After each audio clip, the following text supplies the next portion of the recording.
Hi dears, എല്ലാവരും സേഫായി happy ആയിരിക്കാൻ പ്രാർത്ഥിക്കുന്നു. എൻ്റെ ബെഡ്റൂം ഒന്ന് റീസെറ്റ് ചെയ്യണമെന്ന് കുറേ നാളായി വിചാരിക്കുമായിരുന്നേ. അപ്പോൾ ഇന്ന് അതങ്ങ് ചെയ്യാമെന്ന് വിചാരിച്ചു. ഈ ഒരു സ്പേസും എനിക്കൊന്ന് ചേഞ്ച് ചെയ്യണം. പിന്നെ ഈ ഒരു ഫ്രെയിം ഞാൻ ഒരുപാട് ആഗ്രഹിച്ച് കുറേ നാൾ കാത്തിരുന്ന് മേടിച്ച് വെച്ചതായിരുന്നേ. പക്ഷെ അത് വെച്ച ശേഷം ഞാൻ ഉദ്ദേശിച്ച ഒരു ഫീൽ എനിക്ക് കിട്ടിയിട്ടുണ്ടായിരുന്നില്ല. കുറേ നാളായി ഞാൻ വിചാരിക്കുന്നു എന്തായിരിക്കും അതിലുണ്ടായ പ്രശ്നം എന്നും മനസ്സിലാകുന്നുണ്ടായിരുന്നില്ല എനിക്ക്. ഇപ്പോൾ കുറച്ച് ദിവസം മുന്നെയാണ് എനിക്കത് മനസ്സിലായത്. ശരിക്കും ഞാൻ ഇതിന് മുന്നേ പ്ലെയിൻ ബെഡ്ഷീറ്റ്സ് ആയിരുന്നു യൂസ് ചെയ്യുന്നത്.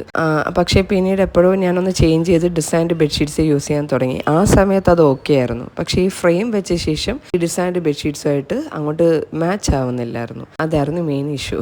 പിന്നെ ഈ ഒരു സ്പേസ് ഇവിടെ ഞാൻ ആദ്യം ഊഞ്ഞാലായിരുന്നു ഇട്ടിരുന്നത്. പക്ഷേ ഊഞ്ഞാലിട്ടപ്പം മക്കൾ വന്നിട്ട് ഇങ്ങനെ ഊഞ്ഞാലാടിയിട്ട് ആ മതിലിൻ്റെ ഭാഗം മൊത്തം പെയിൻറ് പോകാൻ തുടങ്ങി. പിന്നെ ഞാൻ അതെടുത്ത് ഹാളിൽ കൊണ്ടിട്ട ശേഷം ഇവിടെ സോഫ ഇട്ടിരുന്നു. ഞാൻ ഇവിടെ ഇരുന്നായിരുന്നു ബുക്സൊക്കെ വായിക്കുന്നത്. നല്ല റിലാക്സിങ് ടൈമായിരുന്നു എനിക്കതൊക്കെ. പിന്നെ റൂമിൽ ലൈറ്റ്സ് ഒക്കെ ഇടുക എന്നുള്ളതും കുറേ കാലമായിട്ടുള്ള എൻ്റെ ഒരു ശീലമായിരുന്നു. അതിന് വേണ്ടിയിട്ട് ഞാൻ ഈ സോഫ മാറ്റിയിട്ട് കാനോപ്പി ഡിസൈൻ ചെയ്ത് വെച്ചു. പക്ഷേ കാനോപ്പി ഡിസൈൻ ചെയ്ത് കഴിഞ്ഞപ്പോഴാണ് മനസ്സിലായത് ഇരുന്ന് ബുക്ക് വായിക്കുന്ന ആ ഒരു സുഖം കിട്ടുന്നുണ്ടായിരുന്നില്ല. അങ്ങനെ താഴെ ഇരുന്ന് ബാക്ക് റെസ്റ്റും ഇല്ലാതെ വോളിൽ ചാരി ഇരിക്കുമ്പോൾ ഒരു സുഖം ഫീൽ ചെയ്യുന്നുണ്ടായിരുന്നില്ല. അങ്ങനെ അവിടെ ഇരിക്കാനുള്ള മടി കാരണം എൻ്റെ ബുക്ക് വായനയും കൂടി ഇല്ലാതായി കുറച്ച് നാൾ.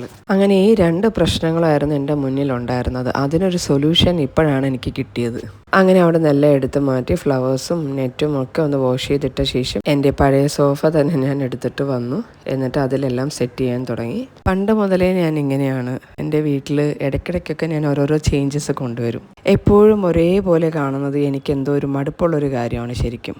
മാത്രമല്ല ഇങ്ങനെയുള്ള ചെറിയ ചെറിയ ചേഞ്ചസ് ഒക്കെ നമ്മുടെ ലൈഫിലെ ഒരുപാട് പോസിറ്റിവിറ്റി കൊണ്ടുതരും. നമുക്ക് ചുറ്റുമുള്ള സ്ഥലം നല്ല വൃത്തിയായി നല്ല ഭംഗിയോടെ മെയിൻറ്റെയിൻ ചെയ്ത് പോകുമ്പോൾ തന്നെ നമ്മുടെ മനസ്സിന് നല്ലൊരു സമാധാനമായിരിക്കും. ശരിക്കും ഞാൻ ശ്രദ്ധിച്ചിട്ടുള്ളൊരു കാര്യം എന്താണെന്നറിയോ, എൻ്റെ വീട് അഴുക്കായി കിടക്കുന്ന സമയങ്ങളിൽ എനിക്ക് എന്തെങ്കിലും ഒരു ചെറിയ ടെൻഷൻ വന്നാൽ പോലും എനിക്ക് ഭയങ്കര സ്ട്രെസ്ഡ് ആവും, നല്ല രീതിയിൽ ഇറിറ്റേറ്റഡ് ആവും, ഭയങ്കര ദേഷ്യമാവും. പക്ഷെ അതേസമയം വീട് വൃത്തിയായി കിടക്കുകയാണെങ്കിലുണ്ടല്ലോ എത്ര വലിയ ടെൻഷൻ വന്നാൽ പോലും ഞാൻ കൂളായിട്ട് എനിക്ക് ഹാൻഡിൽ ചെയ്യാൻ പറ്റാറുണ്ട്. അതൊരു വലിയ അനുഗ്രഹമായിട്ടാണ് ഞാൻ കാണുന്നത്. എത്ര വലുതാണേലും ചെറുതാണേലും എന്ത് തന്നെയാണെങ്കിലും നമ്മളത് അല്ലാഹ് നമുക്ക് തരുന്നത് അത് നമ്മൾ സൂക്ഷിച്ചാൽ മാത്രമേ നമുക്ക് വീണ്ടും വീണ്ടും അല്ലാഹ് തരുള്ളൂ. അങ്ങനെയാണ് ഞാൻ വിശ്വസിക്കുന്നത്. അങ്ങനെ സോഫയിലെല്ലാം ഒന്ന് സെറ്റ് ചെയ്ത് വെച്ച ശേഷം ഞാൻ ആ ചെടിച്ചട്ടി എടുത്ത് മാറ്റിയിട്ട് അവിടെ ആ ടേബിൾ എടുത്ത് വെച്ചു. ചെടിച്ചട്ടി അപ്പുറത്തെ സൈഡിലേക്ക് എടുത്ത് മാറ്റി വെച്ചു. അങ്ങനെ ഒരുവിധം എല്ലാം സെറ്റ് ചെയ്തു. ഈ ഫ്ലവർ ഞാൻ വീണ്ടും മാറ്റി വേറൊരു ലൈറ്റാണ് ഇപ്പോൾ വെച്ചിരിക്കുന്നത് കേട്ടോ. അത് ലാസ്റ്റ് വീഡിയോയ്ക്കകത്ത് കാണാം. എന്നിട്ട് ഞാൻ ബുക്കും എടുത്തിട്ടൊന്ന് ഇരുന്ന് നോക്കിയതാണ് കംഫർട്ടബിൾ ആണോ എന്നുള്ളത് അറിയാൻ വേണ്ടിയിട്ട്. അൽഹംദുലില്ലാഹ് ഞാൻ ഉദ്ദേശിച്ച പോലെ തന്നെ നല്ല രീതിയിലെല്ലാം ആയി വന്നിട്ടുണ്ട്.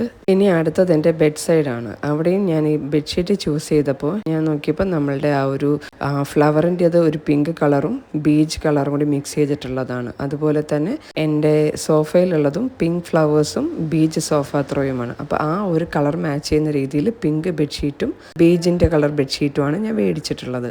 ഈ ഒരു ബെഡ്ഷീറ്റ് ചേഞ്ച് ചെയ്തപ്പോൾ തന്നെ ഈ ഒരു റൂമിൻ്റെ ഫീല് തന്നെ ചേഞ്ച് ആയത് നിങ്ങൾക്ക് മനസ്സിലാവുന്നുണ്ടാവും അല്ലേ. നമ്മുടെ ലൈഫിൽ വലിയ വലിയ സന്തോഷങ്ങൾക്ക് വേണ്ടി കാത്തിരിക്കാതെ ചെറിയ ചെറിയ നിമിഷങ്ങൾ നമ്മൾ തന്നെ ക്രിയേറ്റ് ചെയ്യുക. അങ്ങനെയാണെങ്കിൽ മാത്രമേ തുടർന്നും നമ്മുടെ ലൈഫിലേക്ക് സന്തോഷവും സമാധാനവും ഒക്കെ കടന്നു വരികയുള്ളൂ.